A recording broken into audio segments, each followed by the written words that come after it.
అందరికీ praise the lord. ఈ ఉదయకాలంన మీకు ఆత్మీయ ఆహారాన్ని అందించడానికి దేవుడు నాకు ఈ అవకాశాన్ని ఇచ్చాడు. కాబట్టి ప్రభునందు ప్రియమైన వారలారా, జాగ్రత్తగా దేవుని వాక్యాన్ని మాటలు వినాలని కోరుతూ ఉన్నాను. ఈరోజు దేవుణ్ణి అడగాలి. ఏమని అంటే, నీ చిత్తమే జరిగించు ప్రభువా. ఎవరి చిత్తమండి? దేవుని చిత్తం. ఈరోజు నీవు అడుగుతున్నావా?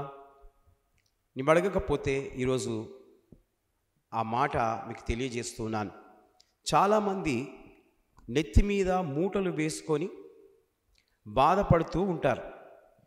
ఎవరు అలా వేసుకున్నారు? నేను కాదు, నీవే వేసుకున్నావు.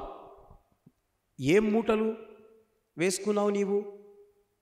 అప్పులనే మూటలు, రోగమనే మూటలు, భర్తతో మాట్లాడకపోవడం అనే మూటలు, భార్యతో మాట్లాడకపోవడం అనే మూటలు, ఈ విధంగా మరి కొడుకుతో మాట్లాడకపోవడం అనే మూటలు, కూతుర్లతో మాట్లాడకపోవడం అనే మూటలు, ఈ విధంగా దేవుని చిత్తాన్ని తెలుసుకోవాలి, కనుక్కోవాలి అనుకుంటారు. ఇలాంటి పనులు చేస్తే అది దేవుని చిత్తం కానే కాదు. దేవుని చిత్తము అలా ఉండదు. మీరు అనుకుంటారు, దేవుని నమ్ముకున్న తర్వాత ఎందుకు ఇలా అయిపోయింది, ఎందుకు నా బ్రతుకు ఇలా అయిపోయింది? అది దేవుడు చేస్తున్నది కాదు.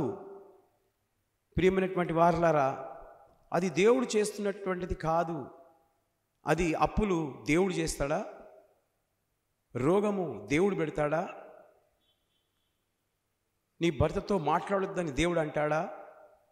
ఇద్దరిని జతపరిచాడు. దుష్టుడు అనేవాడు, సాతానుడు అనేవాడు, ఇవన్నీ కూడా ఆయన చిత్తానికి వ్యతిరేకంగా చేస్తూ ఉంటాడు. కాబట్టి ఈ రోజున నీ చిత్తమే జరుగునుగాక, హల్లెలూయా అని నీవు దేవునికి ప్రార్థన చేయాలి. అదే ప్రకారము నా రోగం పట్ల జరిగించు, నా బిడ్డ పట్ల జరిగించు, నా అల్లుడు పట్ల జరిగించు, నా పట్ల నీ చిత్తమే జరిగించు అని ప్రభువుని అడగాలి. తల్లిదండ్రులైన వారు పిల్లలకు పెళ్ళిళ్ళు కాకపోతే దేవుని చిత్తం అడగాలి. చాలామంది మనుషుల చిత్తాన్ని అడుగుతూ ఉంటారు. రాంగ్ అది. పెళ్ళిళ్ళు అవుతలేవు అని. కొంతమంది మ్యారేజ్ బ్యూరో